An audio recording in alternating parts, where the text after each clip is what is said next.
Manual dexterity is the ability to make coordinated hand and finger movements to grasp and manipulate objects and to produce small, precise movements. So the research question here is the manual dexterity in a person's dominant hand significantly better than in a person's non-dominant hand?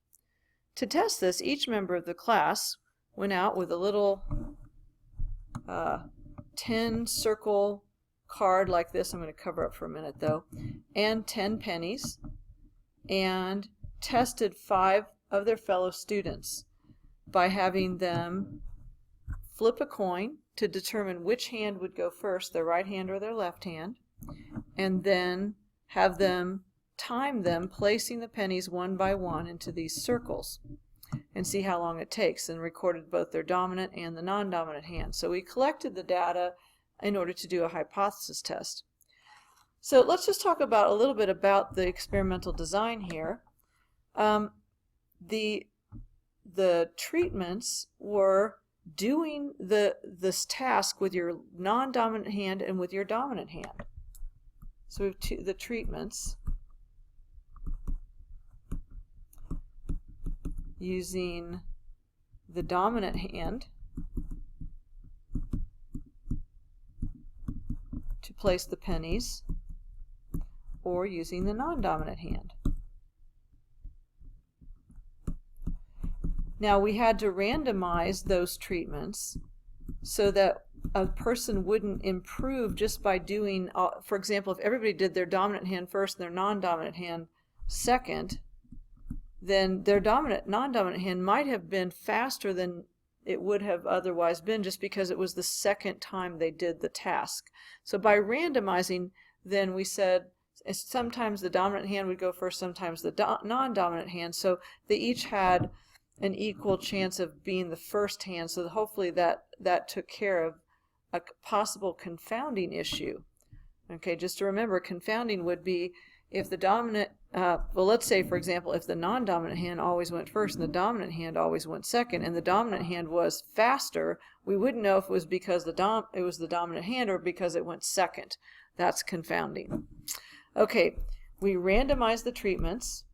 So we don't have a random sample of people here, but we have randomized treatments in our, as far as a condition would go.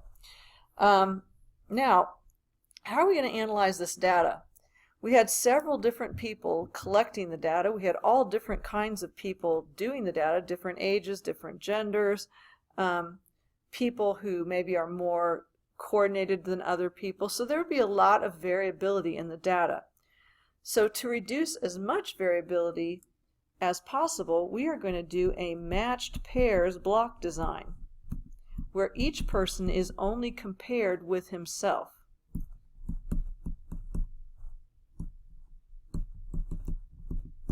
So we're just going to compare each person's 2 hands. So to do that, we're going to find the difference in times between the 2 hands for each person.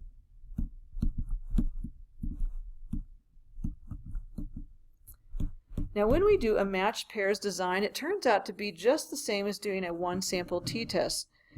So if we go to the calculator and look at the data that we have collected here, so we did have all of the values for the dominant hand, all the values for the non-dominant hand, and then we did the difference, non-dominant minus dominant. Now we chose that order because we figured that most of the time the non-dominant hand was going to take longer than the dominant hand, so that would give more positive values for the differences.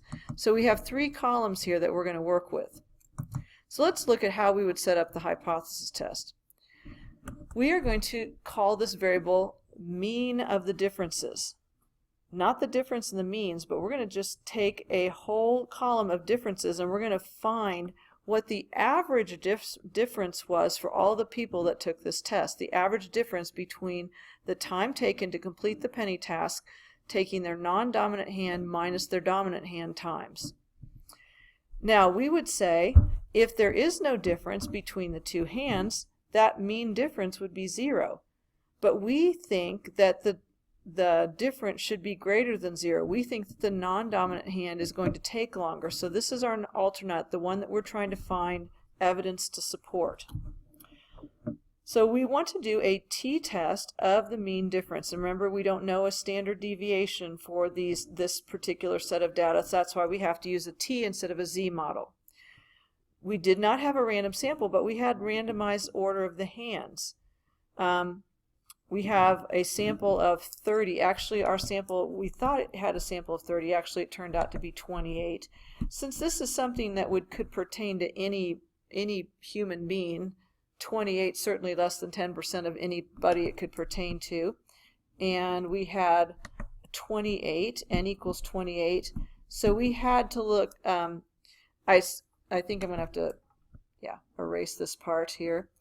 Originally, we thought we had 30, and so we said we wouldn't have had to check the histogram, but since we had only 28 values, we looked at the histogram, and we saw that it had no extreme skew or outliers, so we were able to proceed with the test.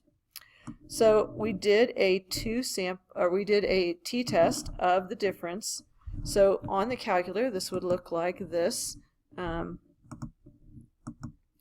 Going to menu, statistics, stat test, doing a t-test. We had data, so we used data instead of stats. Our null hypothesis is that the mean difference is 0. The list was the list of differences, and our alternate hypothesis was a greater than hypothesis. Okay, so here are all of our values, which we then put listed on our paper here. So here's our t, our p-value, degrees of freedom, x bar, and s of x. So to compute our t statistic, it would be x bar minus our null hypothesis value for mu, which was 0, over the standard deviation of the sample divided by the square root of the sample size, and this gives us our t. Remember that the p-value is the probability that the x bar of the differences, the sample mean, would be greater than the one we observed, 4.4875, greater than or equal to, actually technically, oh shoot, I didn't mean to erase all that, greater than or equal to this if the null hypothesis is really 0. So drawing a diagram of this, we're saying if the null hypothesis is really 0, the p-value, which is 0.000073, tells us the probability of getting a sample value of the one we got or something even more extremely far from 0. We can also compute the p-value by saying that's the probability that our test statistic, which is 4.414 standard deviations from the mean, is greater, that our t is greater than 4.414 standard deviations from the mean. So this is pretty strong evidence. P is very small. We didn't actually have an alpha value listed, but 0.000073 is less than any alpha value that we would choose. So we have strong evidence to reject the null hypothesis and conclude that the mean of the differences is really greater than 0. In other words, a person can perform the test of manual dexterity faster with their dominant hand on average. Now, in case you wanted to know how to compute the p-value using the calculator just individually, it's TCDF, where you put in the number of standard deviations from the mean, your t statistic, comma, infinity, comma, degree of freedom 27. And just for the heck of it, I did a confidence interval at the end just to see how much, oh, that's actually the test here. Did I do a confidence? I thought I had done a confidence interval. Well, I did one, but I apparently didn't write it down. So let's just look on the calculator. I think I have it on here somewhere where I did a confidence interval. Yes, here's my confidence interval.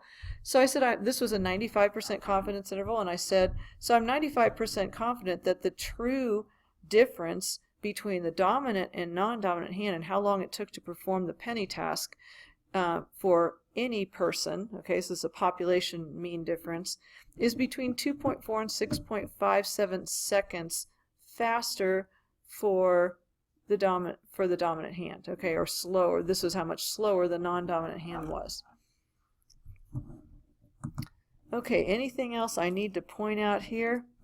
I did want to point out, I think one thing. Oh yes, when you write your conclusion, don't talk about the null hypothesis, except to say whether you're going to reject it or fail to reject it. Once you've done that, only talk about the alternate. Either you have evidence to support whatever the alternate hypothesis is, or you don't have evidence to support whatever the alternate hypothesis is. But in either case, talk about the alternate hypothesis in context. Don't talk about the null hypothesis.